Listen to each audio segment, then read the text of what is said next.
हिरण्याकश्यपु भगवान विष्णु के विरोधी थे, देवताओं के विरोधी थे, तप करने गए। एकाग्रता से कुछ संकल्प बल, कुछ सामर्थ्य आता है, लेकिन चित्त में परम शांति आना और बात है। तप तो असुरों ने भी किया है, सिद्धियां तो असुरों के पास भी है, सुरों के पास भी हो सकती है, लेकिन ज्ञानी न असुर है न सुर है। ज्ञानी सुर और असुर जिससे दिखते वो परम पद में स्थिर है। महाराज हिरण्याकश्यप गया तप करने को, देवताओं ने देखा कि अभी तो एक है, तप करने को गया है। कयादु उसकी पत्नी थी, कयादु के गर्भ में प्रहलाद था। इंद्र उसको पकड़ के ले जा रहा था। रास्ते में नारद जी मिले। नारद ने कहा अबला को क्यों कष्ट दे रहे हो? इंद्र ने कहा अबला है, मैं इसको कष्ट नहीं दूंगा, लेकिन इसका बाप, ये इसके कयादु के गर्भ में जो पुत्र है, इसका बाप हमारा दुश्मन है। वो एक ने हमको सताया है, नाक में दम कर दिया। अब दूसरा भी जब पैदा होगा फिर दो हो जाएंगे, इनकी शक्ति दुगनी हो जाएगी। जय जय। इसलिए इसको अपने वहां रखूंगा और जब बेटे का जन्म होगा असुर पुत्र का तो उसका गला घोंट दूंगा। नारद ने कहा तो चिंता मत करो, छोड़ दो, ये देवताओं का दुश्मन नहीं बनेगा। मैं कयादु को हरि चर्चा सुनाता हूं, भगवान का भक्त बना दूंगा। अब संत की बात तो महाराज असुर भी मानते हैं, सुर भी मानते और संसारी भी मानते। संत सुखी परहितदर्शी, जो परहित में रत है, जिनको संयोग जन्य सुख लेने की भ्रांति नहीं है, जो दूसरों को सुख देने में ही अपना स्वभाव बना लेते, दूसरों को सुख देने का, ऐसे व्यक्ति पर सब लोग भरोसा करते हैं, ऐसे व्यक्ति को सब लोग अपना मानते हैं। इंद्र ने बात मान ली।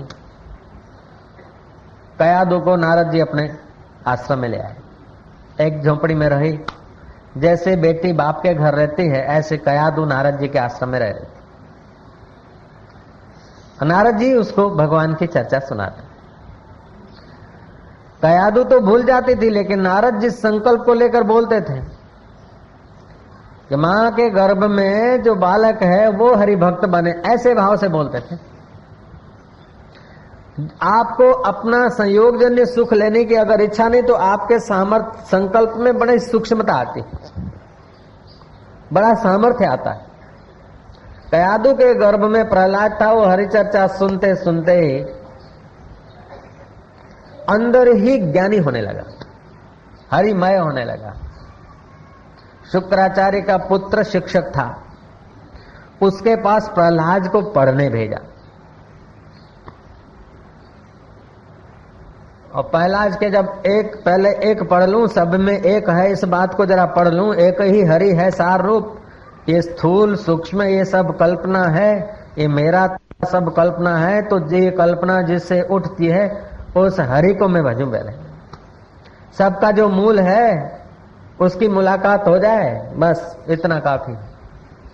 एक मुझे पढ़ लेने दो, पहले कक्का ही पढ़ लेने दो। क में अ छुपा है, अकार कहां से उठा उसको जरा जान लो।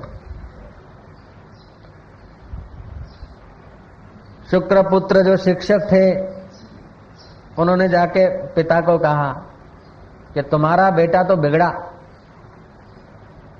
वो भगवान की भक्ति करता है लेकिन और छोरों को भी बिगाड़ दिया।